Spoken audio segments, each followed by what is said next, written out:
Welcome back to another video.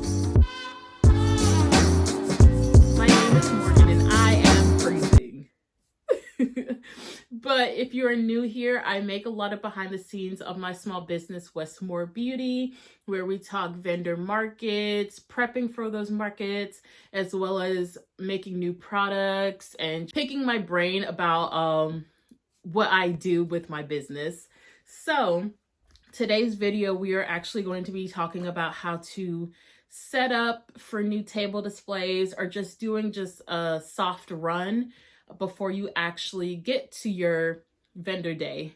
So I recently bought new table displays. The ones that I had were great for the moment, but I actually didn't really like them now. So I'm actually gonna just go through where I want my products to be placed on these new table displays, and then the next video will actually see me setting them up and doing a hard run and making sure where I have them placed on a computer is actually how I want it physically. So let's get started. So my first step is actually to always get the product picture of wherever I bought the item from, add them into Canva, remove the background, and kind of play around, copy and paste as many as the displays that I bought, so it kind of resembles what's going to be on the table. And I'm just pulling my little product tabs from my most recent table displays and kind of configuring them around the new ones.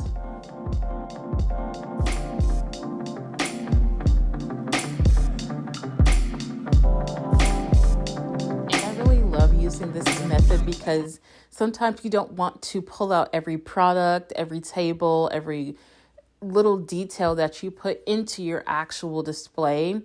You don't want to always pull that out because that's just sometimes a hassle. So being able to do it on the computer first and getting some type of idea will, one, save you time, back pain, and give you a clearer vision of what you're going for.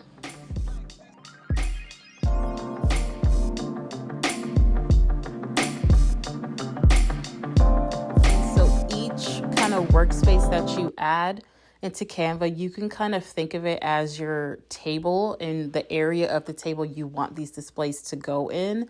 So this first one would be like my centerpiece, but in the back.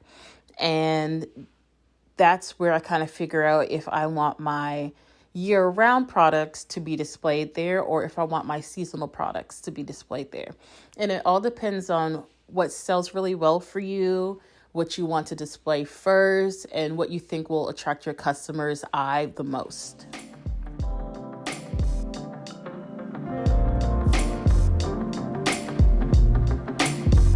So when I'm putting these little place cards on the new displays, I keep in mind how many products I have and make sure that each product is represented properly. So I knew when I was going to physically put the products on the table that it would be one product for each product that I have. So if I had 5 lemongrass, I would only put 1 lemongrass on the table just because I wanted a cleaner representation, and it just made it easier for the customer to see, and they weren't guessing which was the body butter, which was the body scrub. So always keep that in mind as well.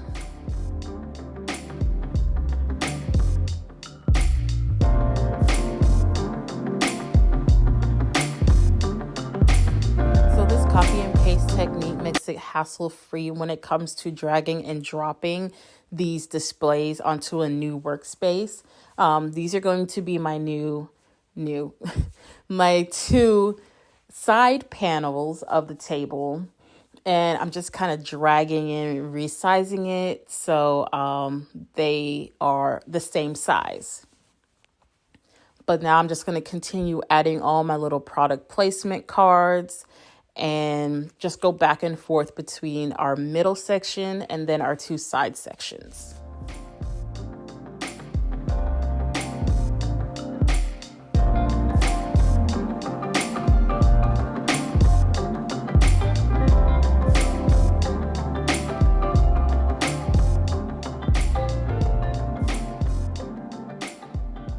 And I also just thought of this. If you wanted to go the extra mile and not do these little product place card holders, you can actually add your products onto here. Just remove the background, and so you get an even better look at how everything flows from table display to table display.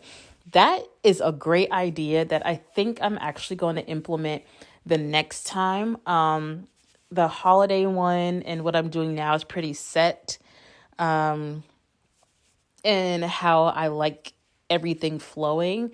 But the next time I do this, I'm definitely going to try it with just removing the background of the products and just placing them not physically, in this workspace so I can actually see what it looks like. Yo, that's a great idea. If you end up doing this, please do it with the products so you can see it and never get confused on what the heck these words even mean.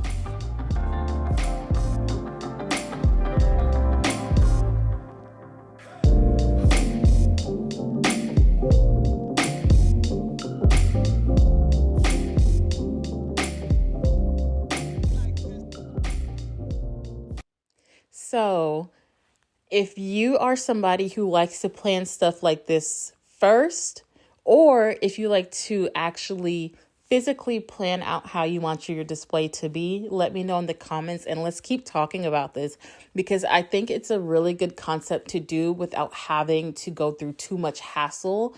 For me personally, I am always in my head about where the product should go, how it looks, if it's going to look too crowded.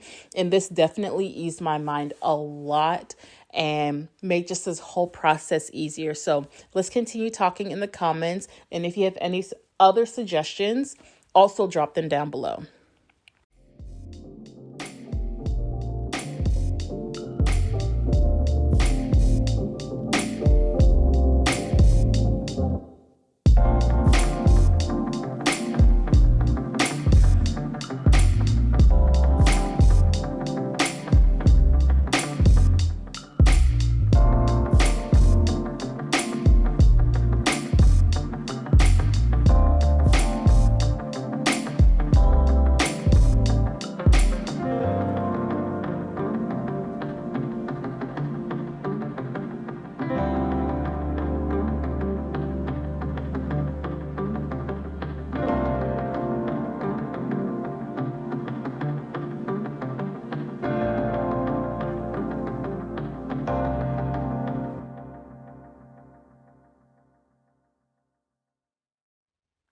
All right, and this is going to be the final looks for our soft planning. I think it turned out really good, and I have high hopes for everything being placed properly. Now, of course, it may look different in person because this is just a computer rendering of it, but I'm pretty confident that each thing will have enough space. And in the next video, I'll just tell you if there's any changes that may have happened, any looks that didn't quite go together, didn't feel full enough. And yeah. And so the two side sections turned out really well too. This is also pre-planning for some products that I want to bring in like on the side. These are supposed to be our men's products and there are 3 scents in there that I don't currently have. So I know when I have to actually go and place these items physically, I'm going to have to kind of finagle this spacing here. But everything else turned out really well and I can't wait to see what they look like. So for reference, this is what our display looked like before. This is planned for 1 table or maybe 2 table setups, depending on the size of the table. But this is what it would look like if I only had 1 of these displays. And this is what 2 looks like. So we actually cut these down a little bit so 2 actually fits on 1 table, which the idea behind this was to make it feel more like you're shopping off of a shelf in a store versus on a table. But with these displays, I ended up losing myself in the background and kind of having to peek under this like middle shelving here, which gave a very disconnection a very big disconnection between me and my customers. So I feel like with this new table setup, it's going to bring that back and bring that confidence back and being able to really connect and be personal with every customer that comes to my table. So it's good to make changes when you feel like something's lacking in either you being able to communicate with your customers or just overall presentation. So I hope this was a really good guide for you, and you can always play around with this stuff, get as creative as possible and see what you can come up with. I think this is a really good way to plan out your products without actually having to move everything and take everything out. This is a really good guideline and something I always reference just in case I see something that I've placed and I don't really like how it is, so I can always reference this plan. But if this is something you like, I will definitely do some more videos on it and really explain like how that can make or break the sales that you get and the exposure your products get as well. So thank you guys so much for watching, and I will see you in the